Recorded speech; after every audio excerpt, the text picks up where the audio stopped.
انہیں بھی کھانا دینا ہوگا۔ بالے نے کہا ٹھیک ہے تو جا، مگر بالی یہ سن لے کہ تو میری خاطر بہت سی تکلیفیں اٹھاتی ہے۔ مجھے تو اس کا افسوس ہوتا ہے کہ میں تجھے کوئی سکھ نہیں دے سکا۔ بس تو دیکھتی جا، جیسے ہی گھر کی چھتوں کی مرمت ہو جائے گی میں پھر پیسے جمع کروں گا اور ان سے تیرے لیے سونے کی بالیاں اور ہاتھ کے کڑے بنواؤں گا۔ اس کی بیوی بولی تو ہمارے لیے صبح سے شام تک کام میں لگا رہتا ہے۔ اللہ کا شکر ہے کہ میں بہت سکھ میں ہوں۔ ہماری بچیاں پڑھ لکھ رہی ہیں، مجھے نہ بالیاں چاہیے اور نہ کڑے۔ اب تو اوڑھنے پہننے کی باری ہماری بچیوں کی ہے۔ بالا سر ہلا کر پانی سے ہاتھ دھونے لگا اور پھر کھانے میں مصروف ہو گیا۔ اس کی بیوی اٹھ کر چلی گئی۔ بالا جلد ہی کھانے سے فارغ ہو گیا اور دوبارہ اپنے کام میں لگ گیا۔ زیادہ دیر نہیں گزری تھی کہ اس کو دور سے بہادر آتا دکھائی دیا۔ وہ بالا کے قریب ہی ایک گھر میں رہتا تھا اور اینٹوں کے ایک بھٹے پر مزدوری کیا کرتا تھا۔ اس کے ہاتھ میں ایک تھیلا تھا۔ قریب آ کر اس نے وہ تھیلا بالے کے لکڑی کے صندوق پر رکھ دیا اور خود زمین پر آلتی پالتی مار کر بیٹھ گیا۔ بالے نے وہ جوتا جس کی وہ مرمت کر رہا تھا ایک طرف رکھا اور بولا بہادر بھائی کیسے آنا ہوا؟ بہادر نے دھیرے سے کہا پرسوں دوسرے گاؤں سے لڑکی والے شادی کے لیے میری بڑی لڑکی کو دیکھنے کے لیے آ رہے ہیں، اس لیے جوتے مرمت کروانے لایا ہوں۔ لڑکے والے آئیں گے تو ان پھٹے ہوئے جوتوں میں ان کے سامنے جاتے ہوئے شرم آئے گی۔ اس نے اپنا پاؤں آگے بڑھا کر کہا۔ بالے نے دیکھا اس نے جو جوتے پہنے ہوئے تھے وہ انتہائی بدنما اور خستہ تھے۔ بالے نے خاموشی سے وہ تھیلا اٹھایا جس میں بہادر مرمت کروانے کے لیے جوتے لایا تھا۔ یہ جوتے بھی نہایت خستہ حالت میں تھے۔ اوپر کا چمڑا پرانا ہو گیا تھا مگر پھٹا نہیں تھا۔ اس نے انہیں پلٹ کر دیکھا تو دونوں جوتوں کے تلے پھٹے ہوئے تھے۔ بالے کی تجربہ کار انگلیوں نے جوتے کے چمڑوں کو چھو کر اندازہ کر لیا تھا کہ وہ ہرن کی کھال کے بنے ہوئے تھے جو نہایت نرم، مضبوط اور ہلکی ہوتی ہے۔ دوسری بات جو بالے نے محسوس کی وہ یہ تھی کہ ہرن کی کھال کے بنے ہوئے جوتے اگرچہ ہلکے پھلکے ہوتے ہیں مگر یہ جوتے اسے کچھ زیادہ ہی وزنی لگے۔ اس نے اس بات پر کوئی دھیان نہیں دیا۔ جب بہادر نے جوتوں میں بالے کی بیزاری دیکھی تو وہ پریشان ہو گیا۔ اس کو یہ ڈر تھا کہ اتنے خراب جوتے دیکھ کر بالا ان کی مرمت سے انکار نہ کر دے، اس لیے وہ بڑی لجاجت سے بولا بالے بھائی جوتے بہت پرانے ہیں، ان کو میں نے گھر میں پڑے پرانے سامان سے نکالا ہے۔ یہ جوتے میرے دادا کے تھے اور کسی زمانے میں بہت اچھی حالت میں تھے۔ دادا کے انتقال کے بعد میرے ابا نے پہن پہن کر ان کا یہ حال کر دیا تھا۔ اگر بیٹی کی بات پکی ہونے کی تقریب نہ ہوتی تو میں کبھی بھی ایسے پھٹے پرانے جوتے لے کر تمہارے پاس نہیں آتا۔ بس یہ سمجھ لو یہ میری عزت کا معاملہ ہے۔ بالا اس کی بات سن کر رنجیدہ ہو گیا۔ اس نے کہا یہ جوتے ہرن کی کھال کے بنے ہوئے ہیں اور ہرن کی کھال کے جوتے بہت قیمتی ہوتے ہیں، تمہارے دادا تو کافی پیسے والے ہوں گے۔ بہادر نے بڑے فخر سے کہا وہ بہت بڑے زمیندار تھے، اس گاؤں کی بہت سی زمینیں انہی کی ملکیت تھیں۔ ان کے مرنے کے بعد میرے باپ نے ساری زمینیں بیچ کر ان کے پیسے اپنے دوستوں پر اڑا دیے تھے۔ اگر وہ سنبھل کر چلتے تو ہمارا آج یہ حال نہ ہوتا۔ اس کی شرمندگی محسوس کر کے بالے نے اس کی تسلی کے لیے کہا تم فکر مت کرو، میں ان جوتوں کو ایسا کر دوں گا کہ دیکھنے والے دیکھتے رہ جائیں گے۔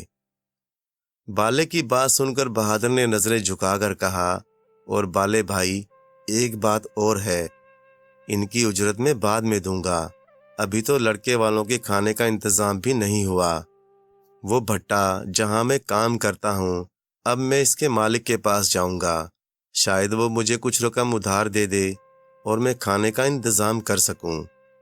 بالے نے کہا دیکھو بہادر بھائی، جیسی تمہاری بیٹی ویسی میری بیٹی، تم فکر مت کرنا، بھٹے کا مالک بھلے تمہیں ادھار دے یا نہ دے، تم میرے پاس چلے آنا، میرے پاس کچھ رقم موجود ہے، بارش میں چھتیں ٹپکنے لگتی ہیں، ان کی مرمت کے لیے میں رقم جمع کر رہا ہوں، مرمت تو بعد میں بھی ہو جائے گی، ان پیسوں کو تم بس اپنا ہی سمجھو، تم آرام سے لڑکے والوں کی دعوت کا انتظام کرنا۔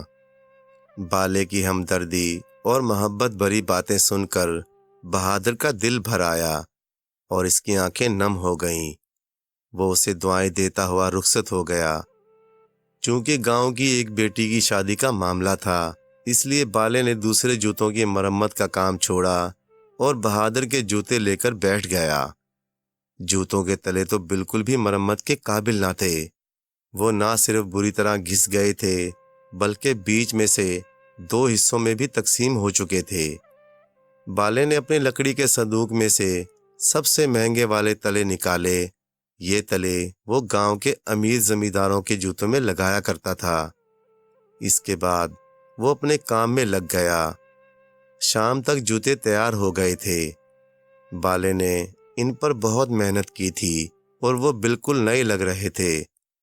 اس نے اپنی ساری چیزیں لکڑی کے صندوق میں بند کر کے اس کی کنڈی لگائی اور بہادر کے جوتوں کا تھیلا اٹھا کر گھر کی جانب روانہ ہو گیا۔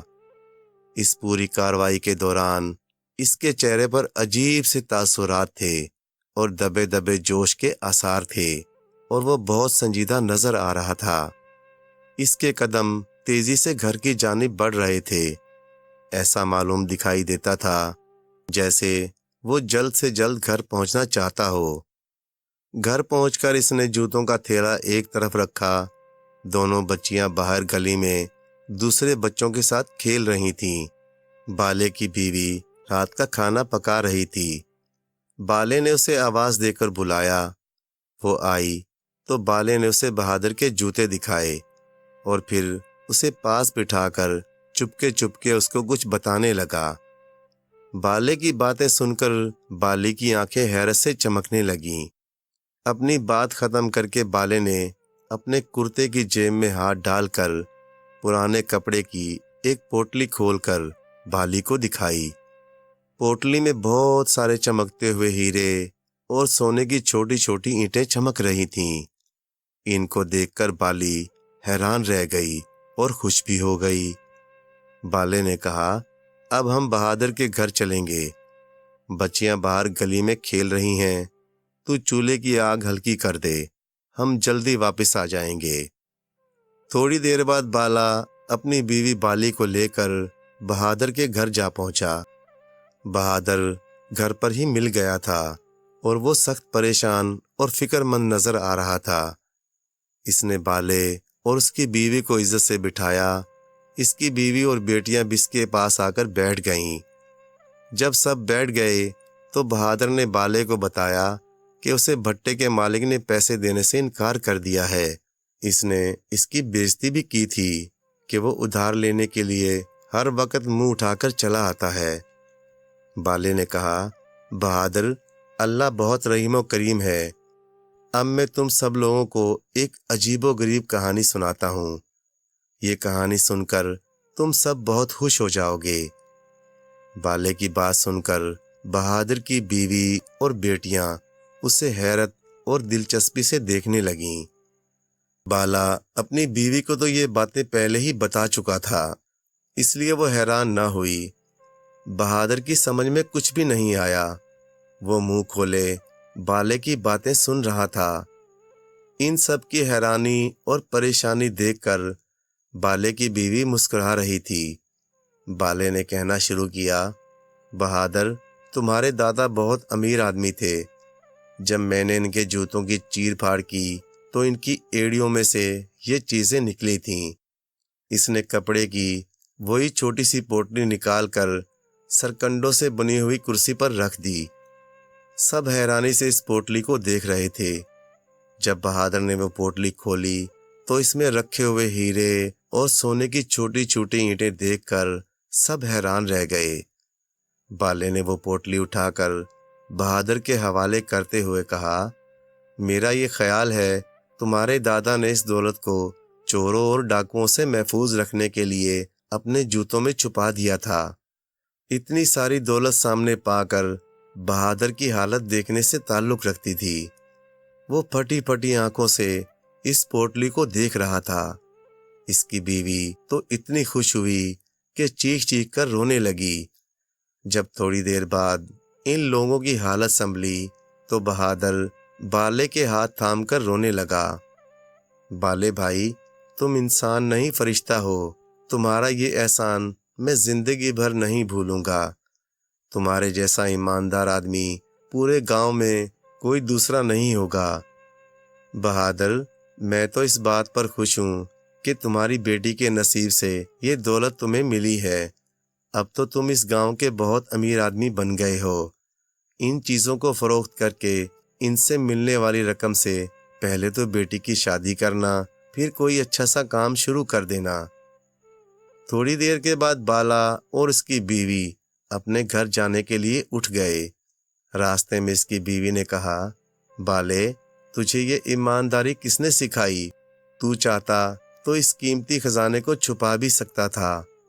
کسی کو کیا پتہ چلتا؟ ان کو بیچ کر تو گھر کی چھتیں ٹھیک کروا سکتا تھا، میرے لیے سونے کے زیورات بھی بنوا سکتا تھا۔ ہم اپنی بچیوں کو قصبے کے کسی اچھے اسکول میں داخل کروا سکتے تھے۔